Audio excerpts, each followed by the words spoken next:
All right. Good morning, good morning, good morning, good morning, good morning, beautiful people. You see what we talking about today. As always, let me just check all the platforms, make sure we good.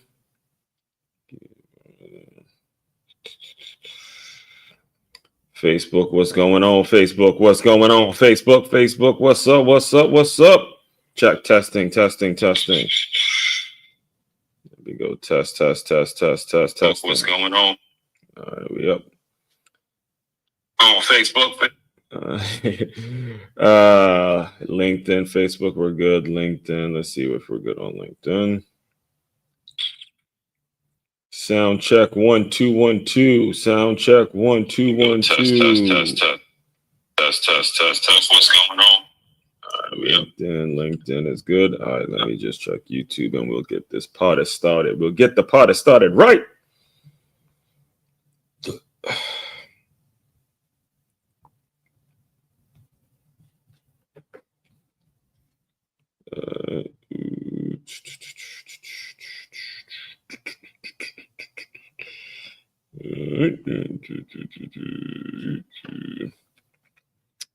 Maybe on the YouTube, Facebook. TaxAct doesn't expect you to have all the answers. That's quick. Why we've got experts on hand who do. Well, the answers to TaxAct doesn't expect you to have all the answers. Right. All right, so we're all good. Welcome,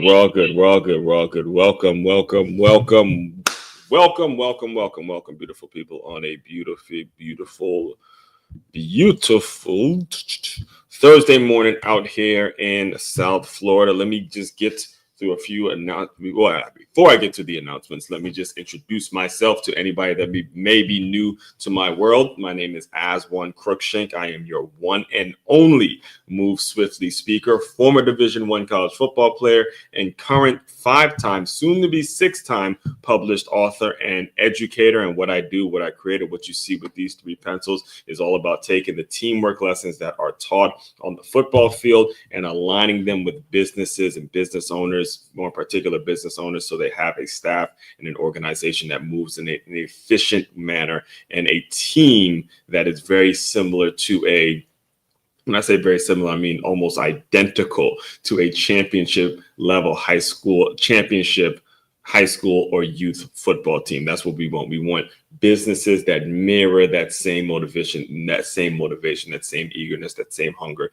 that same commitment, all that kind of stuff. That's what we do over here in the Move Swiftly world. So before we get started on today's topic, which is we're gonna discuss the parallel. Speaking of parallel, we're gonna be discussing the parallels between a business owner, a parent, and a coach. All right, and I have been incredibly fortunate to have some just incredible examples of all 3 growing up. I have been 2 out of 3. I'm still prepping.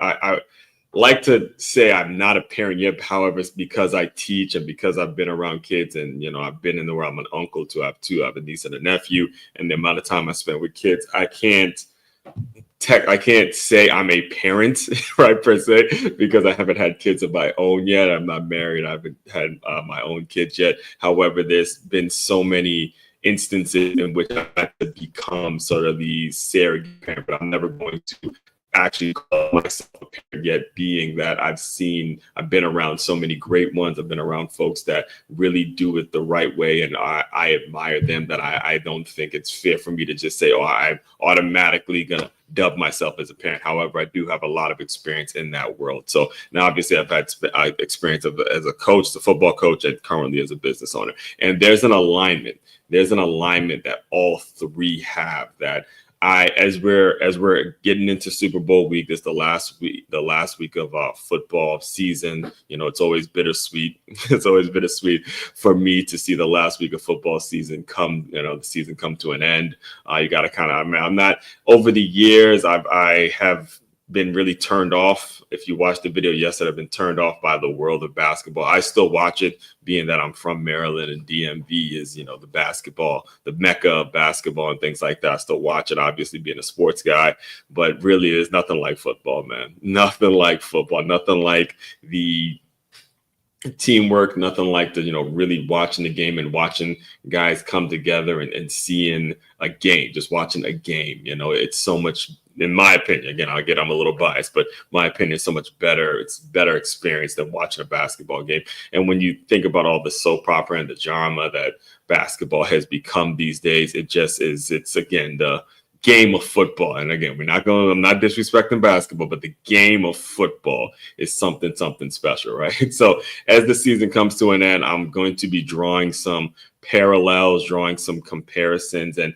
really the mission and the goal for today's show is to have you guys as listeners really understand the blessing that comes with becoming an adult and being a person that should be leading with action. All right. Leading with action, leading with how you are acting, not with your words, not with your system, or not with what you're going to say or how nice you're going to doctor it up, or what you feel like you can put in a book, what you feel like you can write now, not what in the kind of the exterior work that's available. I'm talking about in your day-to-day action, the people looking at you every single day. There's such a blessing that comes with adulthood if you decide that you are going to lead with your actions and how you act. And that's what we're going to dive into today. All right. So before I get before I give too much of the episode away, let me get through some announcements really quick.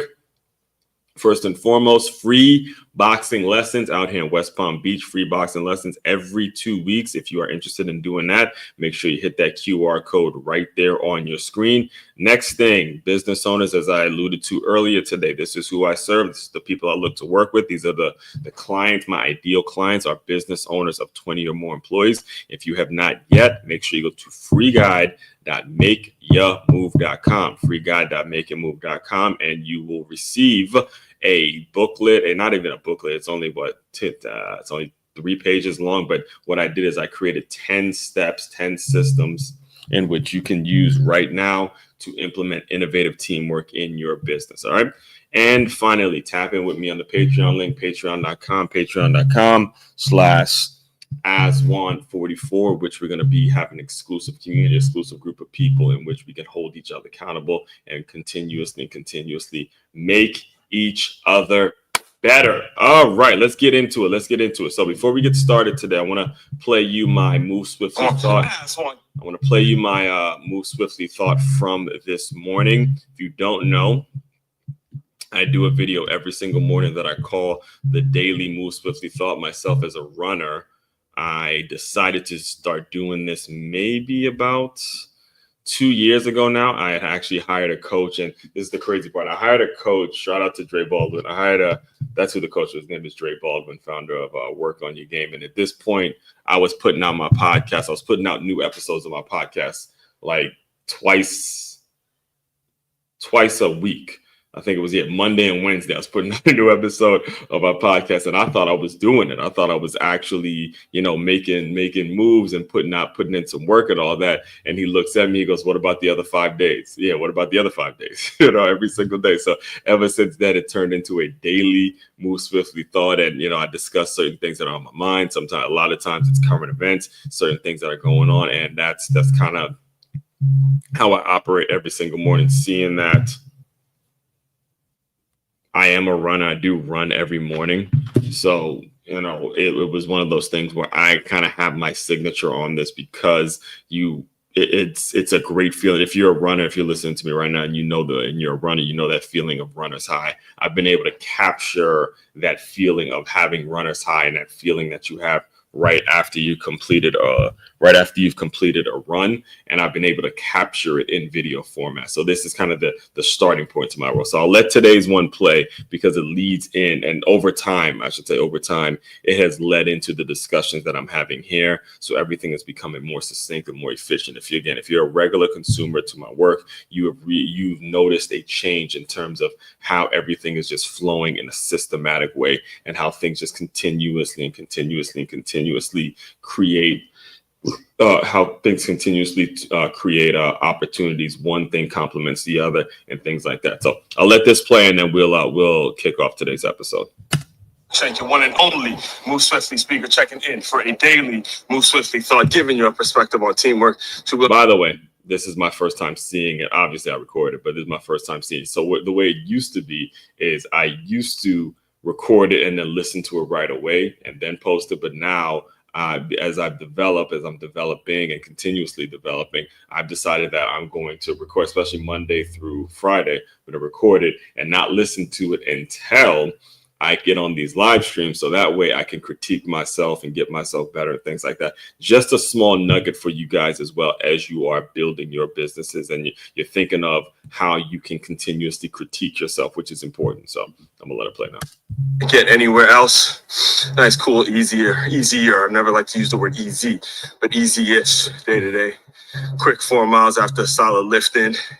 Good to get back out here. And it was a kind of a rough start. And I always say, if you're a regular consumer to my work, the days like this where you're just not feeling it at the beginning, if you can get up, pick yourself up, get whatever's happening to you mentally, whatever maybe weighing you down, if you can get up on days like that, then damn it is for you. And this is why I love days like that, where I know mentally I didn't have it at the beginning, but somehow pulled myself out of it to achieve a result. I was going for, I was like 3 to 5 miles-ish, depending on how I felt. But the route that I took was a 4-mile route. I like this little route that I normally do. So anyway, as far as today's Move Swiftly thought, we are going to take you back, not only right now, but also a little later on in the live stream today. I do live streams, by the way, Monday through Friday every morning. Varies what time, but it won't be any later than 8 a.m. where you'll see me, where the live stream will be going. It could be early, it could be 6, 7, but it won't be any later than 8 a.m. All right. So one of the things that I'll be discussing in detail is the parallels when it comes to being a football coach, being a more particular head football coach, a parent, and a business owner. I'll be discussing the parallels that come with it. And one of the things that caught my attention just yesterday, I saw a news feature on this, was this thing called Smart Cart. Right now, it brings me to a place when I saw how it works. So Smart Cart, the way it works is, you have a cart just like you'd be going out a grocery store. You have your cart and you're putting your items in your grocery cart or your grocery items in the cart. This is actually a cart now that has technology in which you can put an item in and you can see how much the total is. Yeah, here it is. Right. So I'll show you guys an example because I see a cart just lying down here. So yeah, that's always the best when I can but visually let me show you an example of it. Because it's really cool when I saw it. So it's a cart, you see it? So it's a cart just like this. And imagine you're going down the grocery store with a cart, holding your cart. Make sure you guys see it, holding your cart. And then on it, there's like technology in which when you put an item in, it adds up how much it costs. So as you're going down the aisles, it's adding up how much your grocery items are and things like that. And it also has a credit card machine on it. You can go look it up yourself. It's called Smart Cart. It has a credit card machine on it to where you can pay for your stuff right there on the card, go grab your groceries and then keep it moving, right? So, as I was watching that feature, it really intrigued me because, again, number one, I'm Mr. Innovative Teamwork. I'm always for innovation and seeing new ways to do things. And I thought that was an incredibly efficient usage of your time and incredible technology. Also, in the same thought, I was thinking about how my mother would take me on grocery store trips and and how she, no matter what, anything that was on sale, if it wasn't on sale, she wasn't going to buy it. So, she was teaching me how to budget, teaching me how to put certain things away, put money aside to say, look, if that's not on sale, we're not getting it. So, those learned behaviors. But also, too, when you think about the future, 2025 and beyond, it's goes back to what my high school coach used to tell me all the time. His name, shout out to Coach Bob Malloy, greatest high school football coach in terms of wins in the state of Maryland, right? And he would always tell guys, look, you need to earn your keep. You got to earn your mother bleeping keep, right? Earning your keep, basically saying, if we're going to keep you around on this team, all right, you got to show us that you actually are earning it and there's a reason that you're here. And I'm bringing all of this up again. I'll dive deeper into the parallels of the live stream in a minute.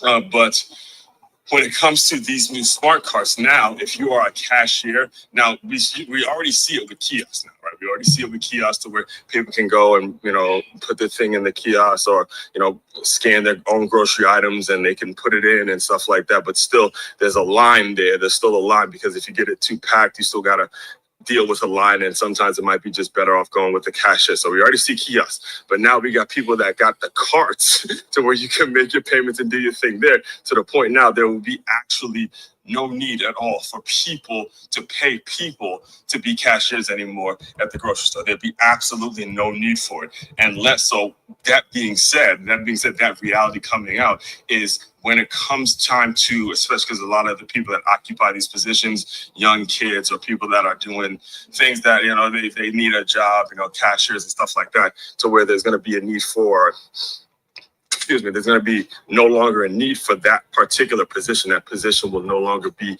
needed. So in preparation for that, you have to be doing things that are going to be earning your keep now. You have to be thinking of innovation. You have to be thinking of doing certain things that are going to be about making it so you're making the organization better. So if you're applying for a cashier job, now you have to be in a position where you can direct people in certain aisles. You can help people with walking their groceries to the car, something of that nature. They're gonna have to be a way in which you earn your keep. And this is true in every industry. This is true in everything we see. In fact, this right here, look, you see this Panera, you see those three monitors right there. Instead of actually going up and paying for your food, now you can just order it off the kiosk. It's ready. You keep it moving, and there's no need for Panera to hire cooks anymore. They could just simply hire the people to. That's all they're going to need to hire is cooks. So they're not like actual skill. They're not going to need to hire the people that are just collecting the money or making the orders and stuff like that. They just need to hire the people. And one of the ladies is in there that's getting the bread ready, getting the food ready, making sure the food is legit. But if you don't have skill, if you don't have the actual ability to do something to, like Coach Malloy said, earn your keep, you're a dinosaur, and you won't have much involvement whatsoever in whatever's new. So all that being said, like I said, I'll dive deeper into this. All right, so look, before I give my commentary, it's just listening to that made me think of the article that I wrote titled Humans versus Kiosks. And before I react to that, I just want to show you guys the article here because I did this. If you see it, this is officially now over close to 2 years ago, when it was around that time. It was around the time I remember I actually wrote this one and then I put it on Medium after. So it was written, but then I put it on Medium because, my Medium account became monetized. So it was basically saying something similar, in which walked in, front door. Right. I had waited in line at a Panera. Yeah, I was waiting in line at Panera because they didn't have kiosks. I waited in line at a Panera because I wanted some breakfast, and they actually didn't have kiosks. So I ended up having to wait longer than I anticipated. Not only did I not have kiosks, but they were still hiring. I remember this actual experience. They were hiring somebody, and the person that was supposed to be taking my order was literally in the middle of a job interview. We had people there, and it's like, people are hungry. You could, schedule your interview later. So I just said, I'm out. I left and drove over to a Wawa. I needed to put some gas in my car. I went, ordered my thing on the kiosk, went, paid for my gas, paid for my food. And by the time I was through pumping gas, I had my food ready. Everything was done in one swoop, and my time was being used in a more efficient manner, which is what I was talking about today when we're talking about earning your keep. Yes, but also before I get to earning your keep, it's about modeled behavior. All right. So when I saw that feature, the smart cart. Let me pull it up real quick. So we have some visual here. The smart cart, all right. The smart cart, groceries or whatever. When I saw this was fascinating to me. This was absolutely fascinating to me. Okay, it was fascinating to me because I remember going to the grocery store with my mother. All right, I remember going to the grocery store with my mother and literally being in there for a couple, maybe close to an hour. every down, every out. Now, my mother was incredibly, is an incredibly responsible woman. She made sure we had discounts on all the local grocery stores. If you put our number in, we were going to get a discount. She made sure she was on point. She was absolutely phenomenal when it came to that, doing that particular gig, or making sure that the money was budgeted in the right way. That was her role. Again, I've taken more of my father's side in terms of sometimes we don't spend our money the best way, but my mother was absolutely really, really on point, like a surgeon when it comes to how much is coming out, what's coming in. I mean, listen, she was really, really on point when it comes to that, right? So every time we would go to the grocery store, whether it was Safeway, I grew up in Maryland. So Safeway, Giant, and I think those were the only two. I know that Safeway and Giant were the primary ones, because one side on New Hampshire Drive you go to the Giant, and the other shopping center was a Safeway. So those were the main ones in which we did our grocery shopping. And we would literally, again, the times that I would go grocery shopping with my mother, we would literally not put anything in that cart that was not on sale. I'm telling you right now, I could bring her on right now and she would tell you the same thing. There was nothing in that cart that wasn't on sale, that didn't have some sort of a discount on it. So we actually have the sale paper, and she'd go through the sale paper and make sure everything was on sale before it goes into the cart. And then by the time we paid for everything with the discount that we already have because we put our number in, plus with everything on sale, I'll never forget every single time it pointed out how much money we saved by paying for this. She looked at the receipt and it's like, look, we saved about $200 right there. We saved about $200 because it wasn't about the money. Let me tell you, it wasn't about the money that we spent. She looked at it and said, look at all the discounts, look at all the percentages, look at how much money we actually saved. So whether there were times it was me, myself, and my sister, and she'd pull out the receipt and say, look how much we saved. You see, that's not bad. That's not bad. That's not bad. And this is what I mean when I say modeled behavior. What I have found to be true, whether you're the business owner listening to me right now, whether you're a parent listening to me right now, whether you're the head coach right now, is your people, your students, your staff, or your kids are going to be following your actions. All right. They're going to be following your lead. And it's like it says it in the good word in the Bible. It says when you train up a child, when they grow up, they will not part from your words, or something. I'm paraphrasing, but something along those lines. Train up a child. They will not, when they grow old, they will not depart from your words and your actions and how you teach them. Okay. So the reason that these cards caught my attention is because I realized, wow, it took me back to that place to where the opportunity, first of all, the opportunity that you have as a parent, the opportunity that you have as a person that is the leader of young people, some sort of leader, you have some sort of an authoritative role over young people. You have an incredible opportunity to show them firsthand how to go about budgeting their groceries, how to go about budgeting what it is they're doing, how to go about just basic life necessities and, life skills and things of that nature. So that's number one. That's the main thing. It's the modeled behavior, because today we're breaking down what a business owner, what a parent, and a coach have in common. It's that modeled behavior and how your actions, folks, you're going to hear me go back to that word over and over today, because you cannot sustain. And this is why it's important that you're making sure it's your actions, that you're moving forward based on how you act. No one gives a shit about what you say or something that you're spitting off that somebody else created. Like, for example, if you know about some system, let's say you have gone and you got some certification and somebody came up with a workshop or some system that you can use, and whether it's you using it in your classroom or whether you use it in your business, the people who are coming to you for leadership, they don't give a shit about what you know. They don't care. Okay, you've heard regular consumers, you've heard me say it over and over. They don't give a shit about how much you know until they know how much you give a shit.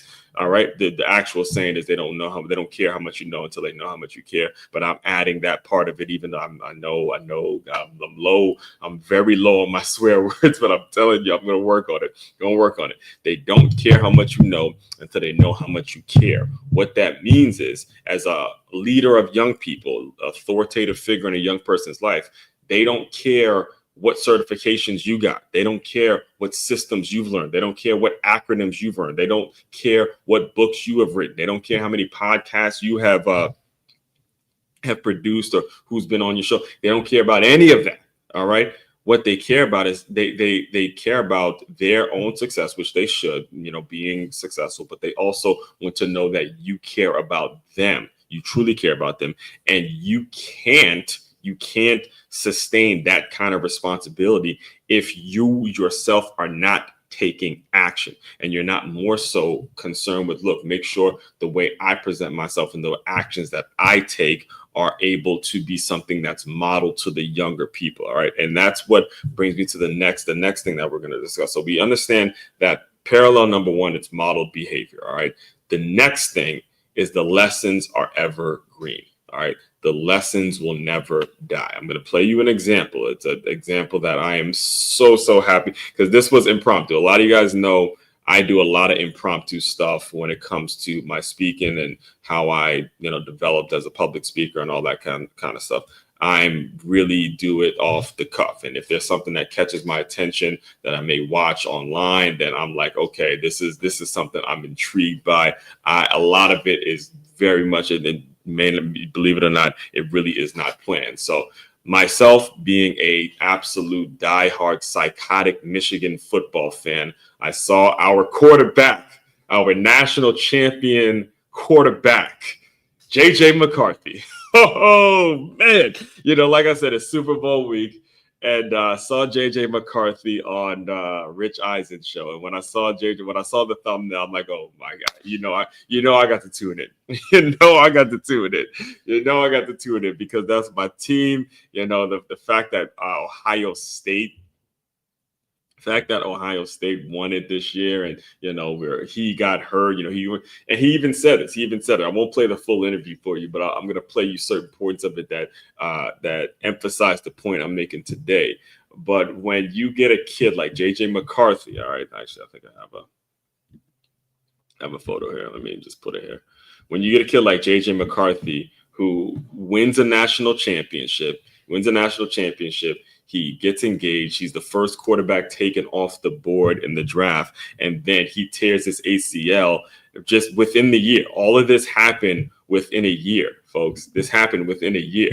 By the way, that's my favorite picture from that night. That is easily my favorite picture from that night. You get two former Michigan quarterbacks. I mean, you got Coach Harbaugh, who is at this stage played at Michigan, played quarterback at Michigan, brought his team, brought the program back, brought our program back, baby, brought us back to a national championship. And then you got your boy, man, like someone who could easily be like his grandson at this point, right? His protege. Y'all get that championship together. That's a beautiful feel. That's just a beautiful moment for all the Go Blue, Big Blue Nation, everyone. That's a beautiful moment, a beautiful photo, right? So anyway, you have that moment, right? Where JJ McCarthy is on top of the world, and then boom, just like that, he tears his ACL. Now, I've shown regular listeners, you've seen this before, but I'm going to show any newer listeners this now.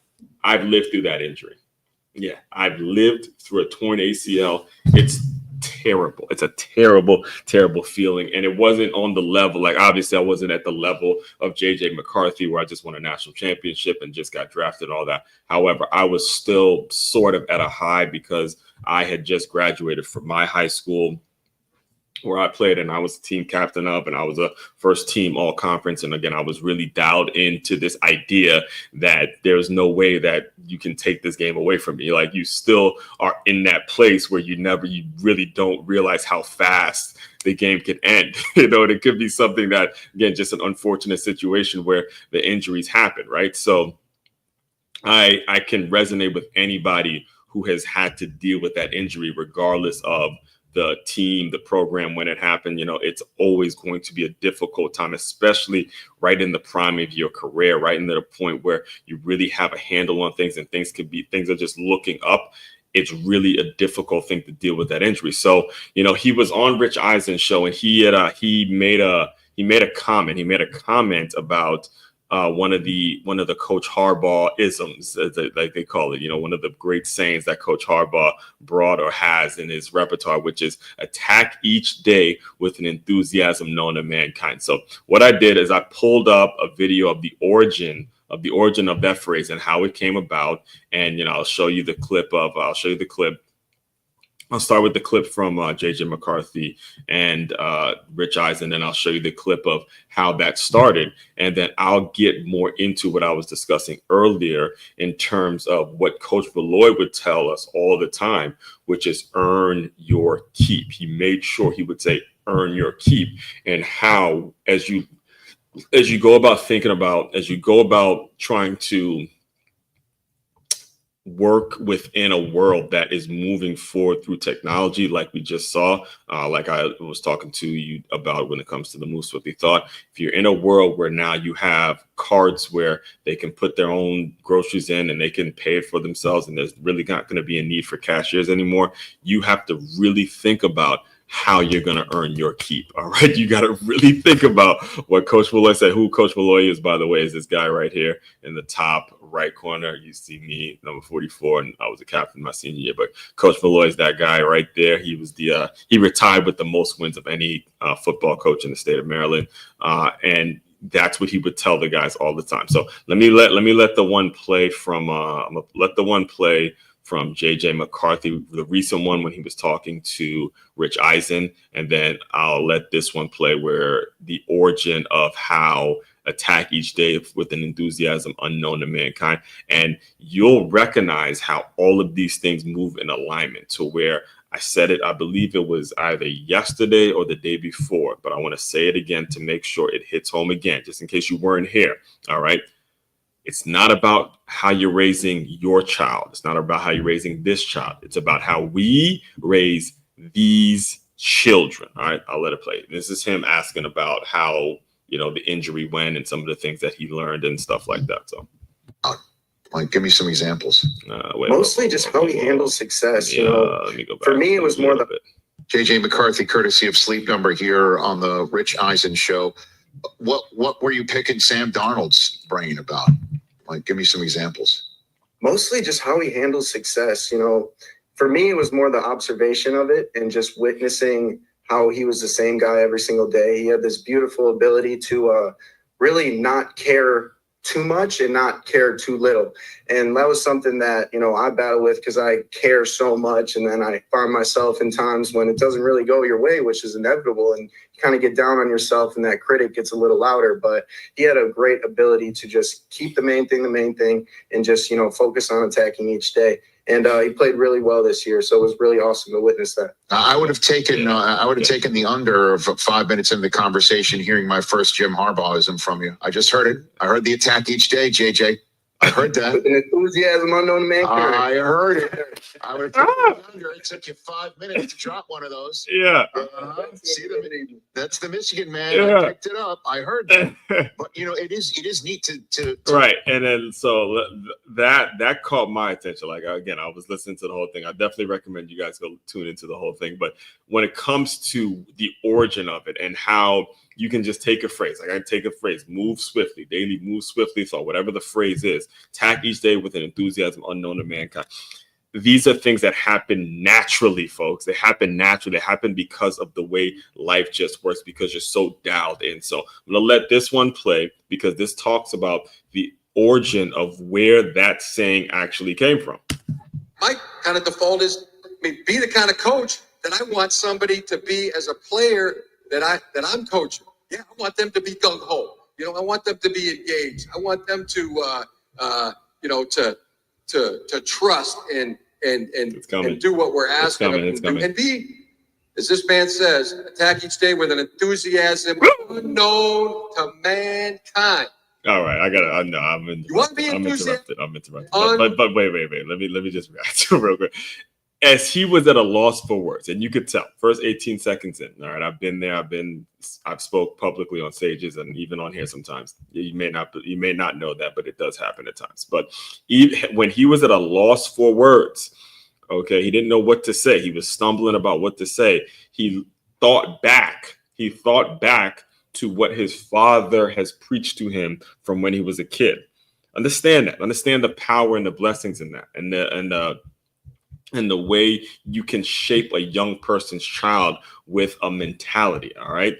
That's how dialed in you have to be. So I'll let it play, but notice Coach Harbaugh is at a loss for what he's actually going to say. And then because he's to kind of save him to get it so he's getting through the speech or getting through the answer to whatever question was asked, he had to go back. He had to go back to what his father taught him. And I've said it over and over on this show.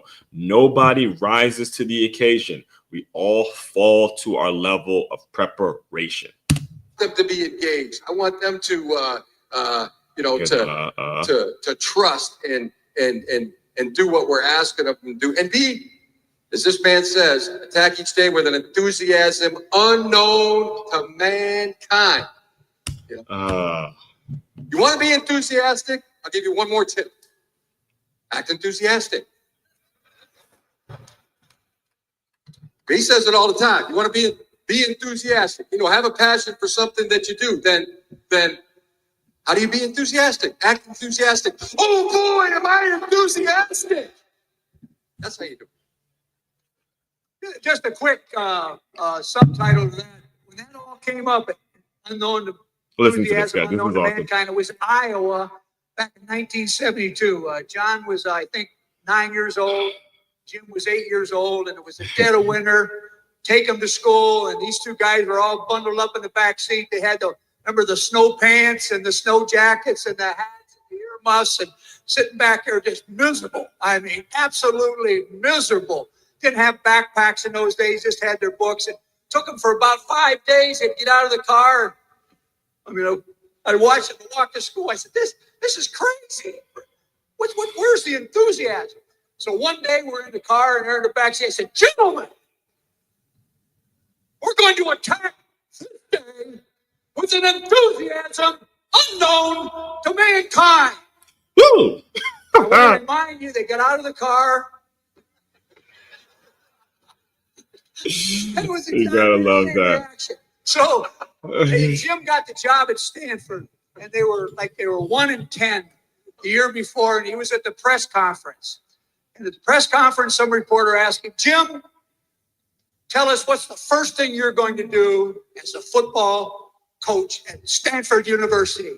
And I'm watching the press conference, and I hear, we're going to attack this day with an enthusiasm unknown to mankind. I said, wow, he was listening. They listened. That was the first time I ever got any feedback on that story. Like I said, it's when you were stumbling, he was stumbling, he went back to what he was taught. Now, the same thing happens when JJ McCarthy takes and says, listen. For 5 minutes into the conversation, hearing my first Jim Harbaughism from you. I just heard it. I heard the attack each day, JJ. I heard that. With an enthusiasm unknown to mankind. I heard it. It took you 5 minutes to see that's the Michigan. Okay. I know I can get really wrapped up with it, but when you see now this picture, now does it make a whole lot more sense to you? Now do you see why if you are new to the way that all of this stuff moves in a clockwork, moves in a system, do you see why this means so much? Why you get to see this and you see these moments, you see that championship, and you see those two gentlemen, nothing to do with race, color, gender, none of that stuff, simply because of two people that have lived through similar things, and to achieve that and to know that the lessons that they have learned, one from their dad. I remember, actually, because I'm such a huge Michigan fan, I remember it was the year before when we lost to TCU. There was a period there where JJ McCarthy was, I mean, he was playing his ass off. We lost in a shootout, and we got to stop. I think we got to stop. And then the reporter looked at JJ McCarthy, and JJ McCarthy looked up at his parents, and they played that game at the Fiesta Bowl, I believe it was. And he looked up at his parents and he goes, "Look, don't worry about it. We're going to win this game. We're going to win this game. We're going to win this game. We're going to win this game."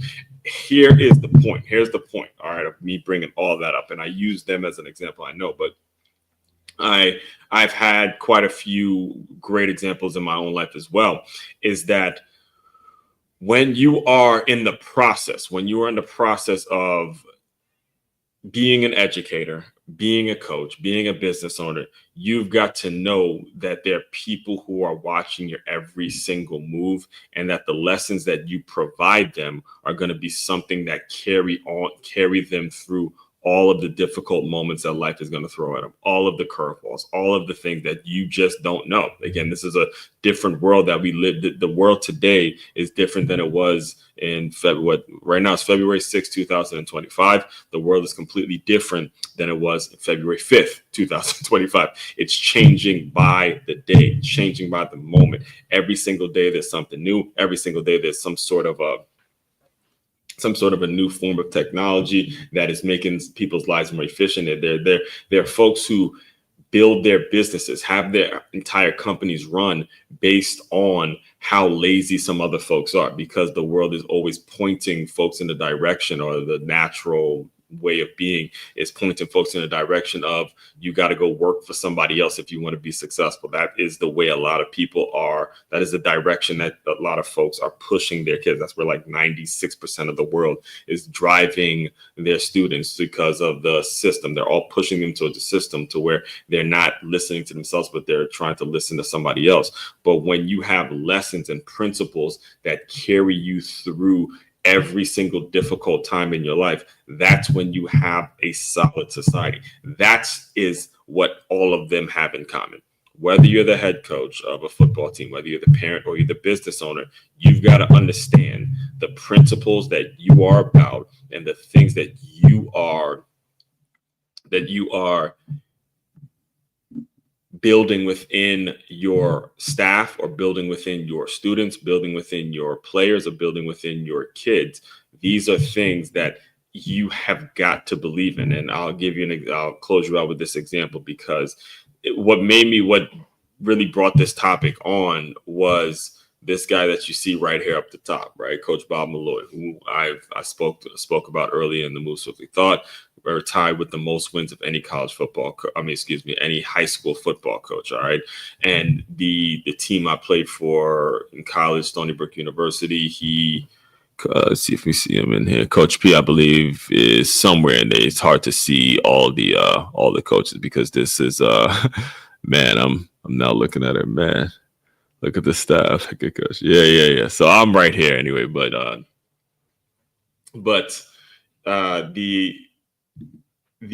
where was I going with that? Yeah. So with Coach Malloy, Bob Malloy, top right corner.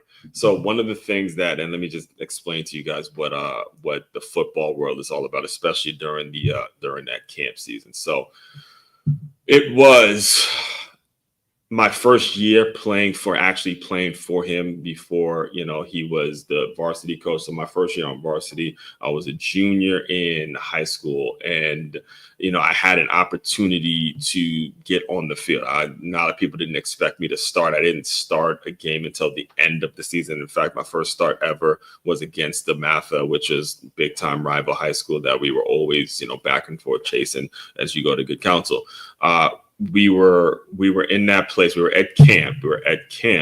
And during camp, and just a lesson for you football people out there, is during camp is when you got to earn yourself a position. If you're going to be starting, or if you're going to be that guy that's playing on Friday nights and getting in the game and stuff like that, during camp is where you earn those starting positions. He would tell us all the time. He'd say, look, these next 10 days or 2 weeks or whatever it was, these 2 days, this is where you earn your starting spot. This is where you earn your starting spot, because once those stars are penciled in, and once the depth chart is actually set, we're kind of getting to the season mode, and guys who are going to be playing, we're just going to have to roll with the guys that we know already, that know the playbook, and that we know we just have in the system, because it's too hard to go back and evaluate if a certain guy is better than this one during the season. So once week one gets here, once we're prepping for week one, which at the time was a team named Mount St. Joseph in Baltimore, once we're prepping for them, pretty much the starting roles are going to be set in stone at that point, right? So